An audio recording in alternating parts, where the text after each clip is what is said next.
दोस्त, आप कैसे हैं? उम्मीद है कि आप स्वस्थ होंगे, अच्छे होंगे और एग्जाम का तैयारी भी कर रहे होंगे। तो आज लेकर आए हैं पत्र, और यह हर साल 5 नंबर में पूछता है। मैट्रिक एग्जाम हो या इंटर का हो, कोई भी एग्जाम हो, 5 नंबर में यह पूछता ही है, फिक्स है, 5 नंबर में पूछेगा ही पत्र।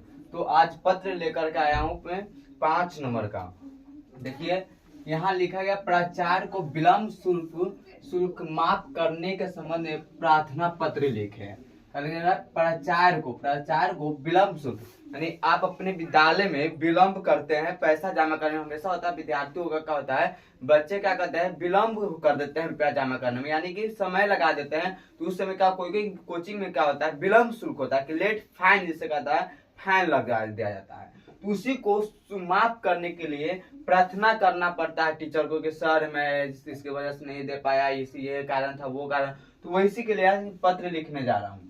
तो यहाँ लिखना है, सबसे पहले पत्र लिखने के लिए क्या है, सेवा में सबसे पहले लिखना है। क्या लिखना है? सेवा में जिसको आप पत्र लिख रहे हैं ना, उसके बारे में लिखना है। सेवा में जैसे हम लिख रहे हैं प्राचार्य महोदय के लिख रहे हैं, तो प्राचार्य को लिखना, यहाँ लिखना है। उसके बाद जिस विद्यालय से आप पढ़ रहे होंगे ना, उस विद्यालय के नाम लेकर हमने लिखा यहाँ उत्क्रमित उच्च विद्यालय ढांगर सीतामढ़ी। आप जिस विद्यालय से पढ़ रहे होंगे उनका नाम लिखना है। विषय क्या चीज के लिए, विषय मतलब जिसके लिए लिख रहे हैं, क्या चीज के लिए लिख रहे हैं, तो परीक्षा शुल्क माफ करने हेतु हम लिख रहे हैं। यहाँ क्या चीज लिख रहे हैं, विलम्ब शुल्क माफ करने के लिए। आपको विलम्ब शुल्क माफ करने के हेतु लिखना होगा। अगर यह एग्जाम में है परीक्षा शुल्क माफ करने हेतु लिखने के लिए, तो वहां परीक्षा शुल्क यहाँ पर लिखा जाएगा। उसका महाशय लिखना है। क्या लिखना है? महाशय लिखना है। महाशय के बाद जस्ट एक लाइन छोड़ करके एक नीचे से लाना है, वहां से लिखना है सविनय निवेदन है कि, इतना लिखना है, सविनय निवेदन है कि मैं आपके विद्यालय की 10वीं अगर 10वां वाले लिख रहे हैं तो 10वीं क्लास लिखेंगे, और 12वीं वाले लिख रहे हैं तो 12वीं वाला लिखेंगे, 12वीं क्लास। और जिस 12वीं वाले जिस संकाय से पढ़ रहे होंगे, कोई बच्चे आर्ट से पढ़ रहे होंगे, कोई कॉमर्स से पढ़ रहे होंगे, या कोई साइंस लेकर के पढ़ रहे हैं, तो उस संकाय का नाम लिखेंगे। कि छात्रा हूँ, पिछले सप्ताह में मेरे पिताजी सख्त बीमार थे। आपके पिताजी सख्त बीमार थे, या किसी और कारण लगा भी सकते हैं, जिसके कारण पूरा परिवार आर्थिक संकट में रहा। श्योर है कि आपके परिवार में कोई गार्जियन है, अगर वो क्या करते हैं, बीमार हो जाते हैं, तो उनको काम करने में क्या कठिनाई होगी, और जिससे कारण आपके पास पैसा नहीं होगा, आर्थिक स्थिति क्या होता है, खराब हो जाता है। इसीलिए क्या होता है, बच्चों का महीना फी देने में क्या होता है, दिक्कत होती है। तो संकट में रहा। इस आर्थिक संकट की वजह से मैं संकट से विद्यालय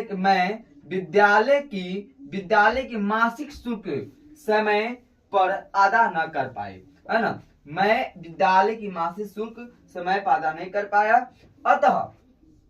अतः आपसे सादर निवेदन है कि, इसका बाद यहाँ अपना मन से भी लिख सकते हैं। इतना दूर यहाँ से लेकर के ना, आप यहाँ तक अपना मन से लिख सकते हैं, ठीक है, यहाँ लिख सकते हैं अपना मन से, ठीक है।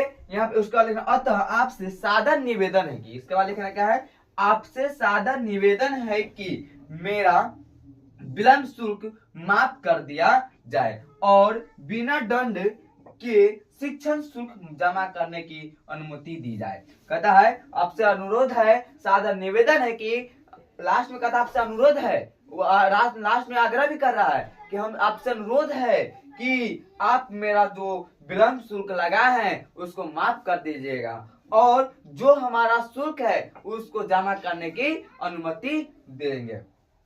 इतना लिख देना है। उसका लास्ट का धन्यवाद, उसका लिख देना, धन्यवाद लिखना है। उसका आपका आज्ञाकारी छात्रा लिखिए, शिष्य लिखिए, जो आपको बुझा रहा है वो लिखिए। उसका अपना नाम लिखना है। यहाँ पे क्या है, पहला में नाम लिखना है। दूसरा कक्षा जिस क्लास में आप हैं, अब 10वीं वाले है तो 10वीं क्लास लिखेंगे, 12वीं वाले तो 12वीं लिख करके लास्ट क्या करेंगे, कोष्टक में एक संकाय भी दे देगा अपना।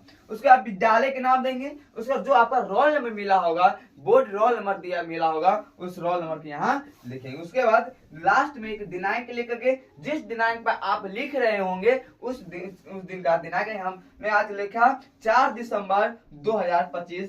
आपका जिस डेट पर एग्जाम होगा वो डेट आप अपना लिखेंगे, जिस दिन आप पत्र लिखेंगे उस पत्र में लिखेंगे पर क्या करेंगे, डेट लिखेंगे। धन्यवाद। उम्मीद है कि आप लोग को यह पत्र याद हो गया होगा। लिखने का तरीका पता चल गया। यहाँ पे क्या लिखना है, सेवा में प्राचार्य महोदय लिखना है, उसका विद्यालय का नाम, जिस जिला में वो जिला लिख देना है, उसका विषय, जिस बारे में लिख रहा है, कोई भी पत्र लिखना है जिसका आप मान लेते हैं यहाँ विलम्ब शुल्क लिख दिए। अगर 2 दिन की छुट्टी के संबंध में लिखना होता अगर आवेदन, तो क्या करते हैं, यहाँ प्राचार्य महोदय तो वही रहता, यहाँ उत्तर कमिच विद्यालय जो आपका विद्यालय का नाम रहेगा, यहाँ पे विषय, यहाँ विषय लिखते 2 दिन छुट्टी के संबंध में या 3 दिन छुट्टी के संबंध में। उसके बाद लिखे महाशय सविनय निवेदन है कि मैं फना कुमार, है ना, कक्षा इतना क्लास के हूँ, इतना है ना, जिस कारण आप विद्यालय में 2 दिन की छुट्टी के 4 दिन छुट्टी के लिए लेना चाह रहे हैं वो लिखेंगे। और लास्ट में आप फिर आग्रह करेंगे, तो आपसे सादा निवेदन है, आपसे आग्रह है कि आप छुट्टी के लिए क्या आज्ञा दे दिए जाएंगे, है ना, आज्ञा दे देंगे। उसके बाद क्या लिखना, धन्यवाद लिखना, आपका क्या कार्य लिखाएगा, नाम लिखाएगा, कक्षा लिखना है, विद्यालय का नाम लिखना है, रोल नंबर लिखना है। उसके लास्ट में दिनांक लिखना है। दिनांक याद रहे इस फॉर्मेट में लिखना है। बच्चा क्या करता जाता है ऐसे लिख देगा, 4 ऐसे करेगा और इस तरह करके इस तरह से आप दिनांक नहीं लिखेंगे, इस तरह इस फॉर्मेट में दिनांक लिखेंगे।